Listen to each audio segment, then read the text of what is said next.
안녕하세요. 여러분들에게 기대감이 있나요? 두려움이 있나요? 제가 성경 통독을 2022년 365일 함께 하자는 말씀을 드렸습니다.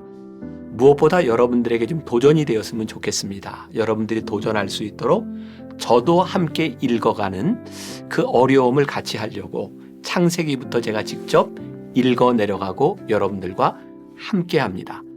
제가 여러분들에게 도전하고 싶은 것 중에 하나는 제가 읽어가는 것으로 끝나는 것이 아니라 여러분들도 원한다면 여러분들의 목소리로 성경 전체를 한번 녹음할 수 있는 기회, 여러분들의 평생에 그런 유산을 남길 수 있는 기회가 될지도 모르겠다는 생각을 합니다. 성경을 읽어가면서 참 쉽지 않다는 생각을 합니다. 우리가 어려운 부분도 있고 또 좋은 부분도 있습니다. 그러니까 통독은 하나님의 구속사의 관점에서 전체를 뚫어볼 수 있는 굉장히 좋은 기회고 우리 성도들이 함께 격려하며 갈 수 있는 기회입니다. 만나교회에서는 우리 성도들을 위해서는 이제 소그룹을 통해 새로 편성하고 함께 격려하게 될 것이고요. 또 미디어 성도들을 통해서도 함께 성경을 읽어가도록 권면하게 될 것입니다. 만나교회 성도가 아닌 분들도 함께 참여해서 성경을 함께 통독하는 가장 복된 새해를 맞이할 준비를 하시고 기다리시면 좋겠습니다.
거짓 평화를 부수시는 주님.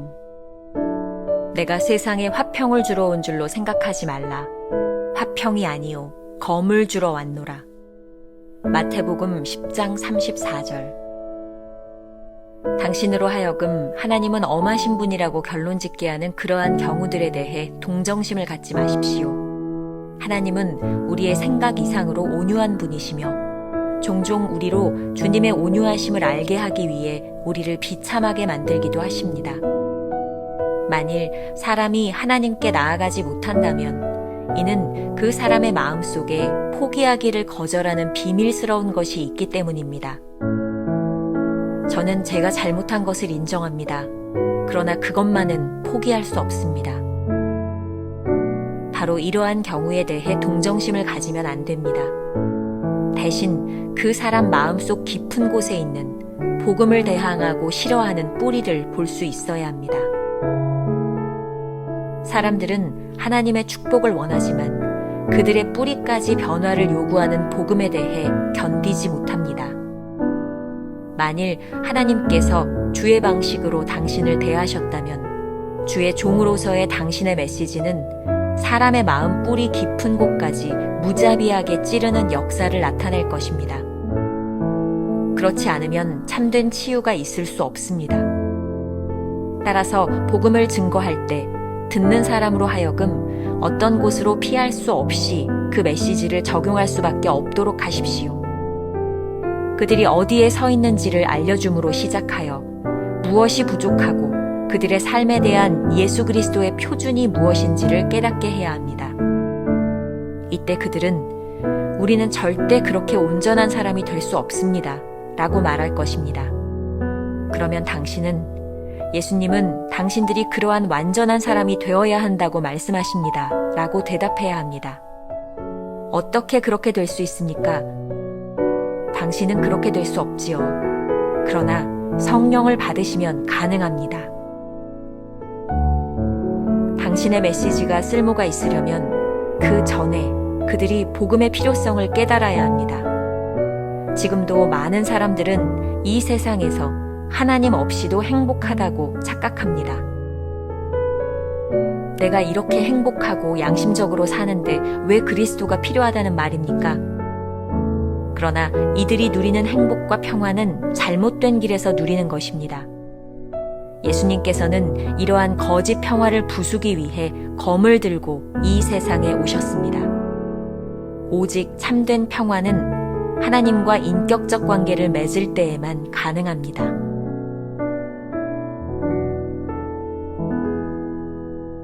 김명삼 목사의 매일 만나 365, 오늘은 12월 19일 거짓 평화를 부수시는 주님이라는 제목으로 말씀을 나누겠습니다. 오늘의 주제는 엄격함입니다. 오늘과 내일 묵상은 챔버스가 일꾼의 올바른 태도라는 제목으로 강의했던 내용에 기초하고 있습니다. 오늘 묵상은 사람들에게 복음을 전할 때 엄격하게 대해야 할 필요성에 대하여 말하고 있는 것이죠. 그동안 챔버스가 했던 말과는 조금 배치되는 것처럼 보이기도 합니다. 다른 사람들에게 진리를 강요하지 말라거나 주님은 절대로 강압적으로 우리에게 순종을 요구하지 않으시는 분이라고 했으니 말입니다. 결론부터 이야기한다면 복음을 전할 때 사람들에게 엄격하게 대하는 것과 하나님께서 역사하시도록 맡기는 것 사이의 균형을 유지해야 합니다. 그렇다면 어떻게 행동하라는 것일까요? 첫 번째, 엄격하게 대해야 한다. 우리는 종종 온유함을 착각합니다. 주님의 온유함은 단순한 연약함이 아닙니다. 우리를 비참하게 만들고 깨뜨려서 진정한 온유함이 필요함을 깨닫게 하시는 것입니다. 복음을 전할 때에는 그들의 마음속에 있는 어떤 문제가 있는지 명확하게 볼 수 있도록 해야 합니다. 잘못은 인정하지만 이것만은 포기할 수 없어 라고 말하는 사람들에 대하여 동정심을 가져서는 안 된다는 것입니다. 챔버스는 말합니다. 대신 그 사람 마음속 깊은 곳에 있는 복음을 대항하고 싫어하는 뿌리를 볼 수 있어야 합니다. 사람들은 하나님의 축복을 원하지만 그들의 뿌리까지 변화를 요구하는 복음에 대해 견디지 못합니다. 두 번째로 주님의 방식으로 대해야 합니다. 참된 치유를 가능케 하기 위한 주님의 방식은 무자비하게 사람의 마음속 깊은 곳까지 찌르는 것이었습니다. 챔버스는 이렇게 말합니다. 복음을 증거할 때 듣는 사람으로 하여금 어떤 곳으로 피할 수 없이 그 메시지를 적용할 수밖에 없도록 하십시오. 주님께서 니고데모를 대하셨던 방식을 생각하십시오. 직설적으로 거듭남에 대하여 말씀하셨던 것. 부자 청년 관원이 영생에 대한 물음을 가지고 찾아왔을 때 날카롭게 너에게 한 가지 부족한 것이 있다라고 지적하셨던 것. 예수님을 따르겠다는 사람들에게 분명하게 제자의 도를 말씀하시며 자기 십자가를 지고 자기를 부인하라고 명령하셨던 것처럼 말입니다. 주님은 하나님의 말씀을 전할 때 피할 수 있는 여지를 주시지 않습니다. 복음은 우리에게 선택하라고 말하지 않고 결단하라고 촉구하는 것입니다. 사람들이 복음을 접했을 때 나타나는 현상입니다. 이때 그들은 우리는 절대 그렇게 온전한 사람이 될 수 없습니다 라고 말할 것입니다. 그러면 당신은 예수님은 당신들이 그러한 완전한 사람이 되어야 한다고 말씀하십니다 라고 대답해야 합니다. 복음을 전하는 우리가 어떻게 그렇게 담대하게 말할 수 있을까요? 이것은 복음을 전하는 우리의 능력이 아니라 복음이 그 사람 안에서 역사하시기 때문입니다. 성령께서 역사하시면 가능한 일이기 때문입니다. 복음을 전하는 것은 우리의 능력이 아닙니다. 하나님을 믿고 의지하는 자들이 선포하는 것입니다.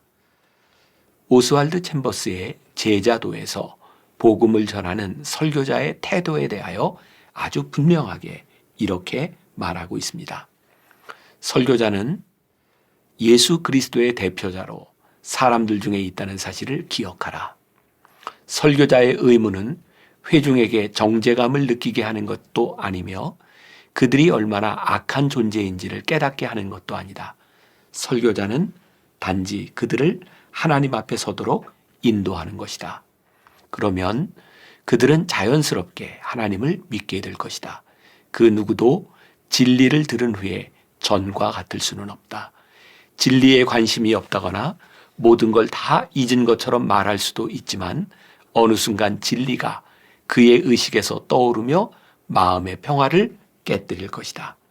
설교자는 각 사람들에 대한 지식과 정보가 아니라 하나님과 그분의 메시지를 주목해야 한다. 우리가 성령을 의지할 때 하나님께서는 그분의 방법으로 놀라운 역사를 일으키신다. 설교자는 진리의 실체를 설교하며 말씀 그대로 살라. 우리의 담대함은 이것입니다. 요한일서 5장 14절과 15절. 그를 향하여 우리가 가진 바 담대함이 이것이니 그의 뜻대로 무엇을 구하면 들으심이라. 우리가 무엇이든지 구하는 바를 들으시는 줄을 안즉 우리가 그에게 구한 그것을 얻은 줄을 또한 아느니라. 세 번째, 거짓 평화를 깨뜨려야 합니다. 오늘 본문 말씀 마태복음 10장 34절을 보시기 바랍니다. 내가 세상에 화평을 주러 온 줄로 생각하지 말라. 화평이 아니요 검을 주러 왔노라. 이 말씀을 어떻게 이해해야 할까요? 복음은 온유함이라는 이름으로 거짓과 죄를 덮는 것이 아닙니다. 진정한 온유함은 모든 죄를 들춰내고 치유하는 것입니다. 여기에서 검은 복음의 필요성을 느끼도록 거짓된 자아를 깨는 것입니다. 거짓된 평화는 착각입니다. 말씀의 검은 하나님 없이도 충분히 양심적으로 행복하게 살 수 있다고 생각하는 사람들의 폐부를 찌릅니다. 챔버스가 이렇게 말하죠. 예수님께서는 이러한 거짓 평화를 부수기 위해 검을 들고 이 세상에 오셨습니다. 오직 참된 평화는 하나님과 인격적 관계를 맺을 때에만 가능합니다.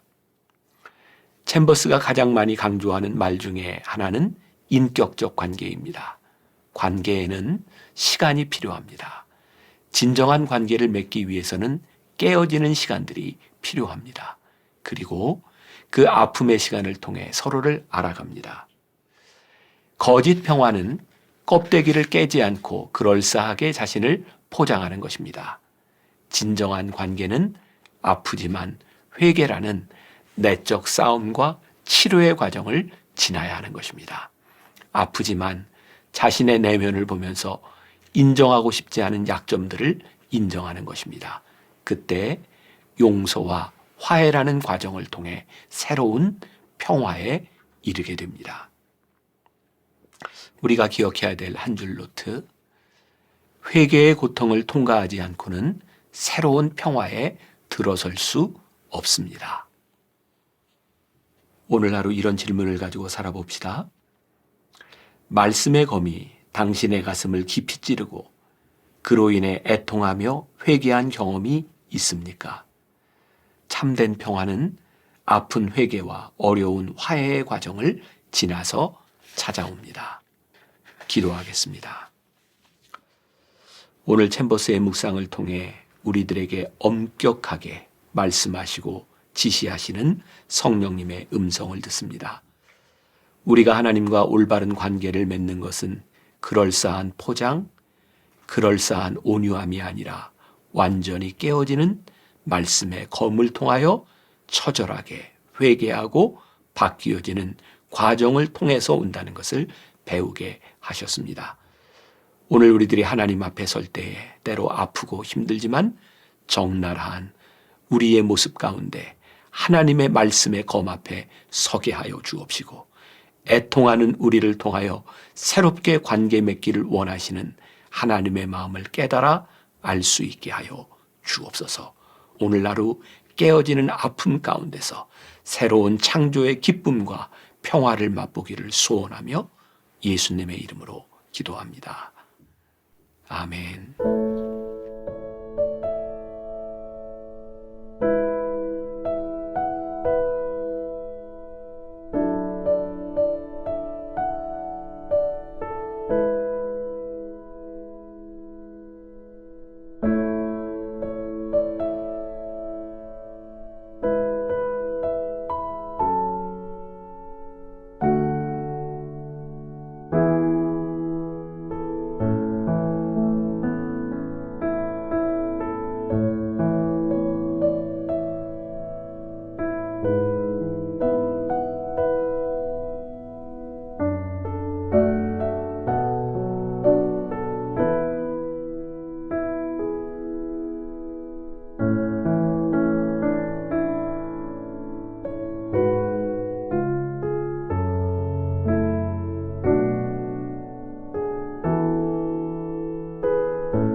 thank you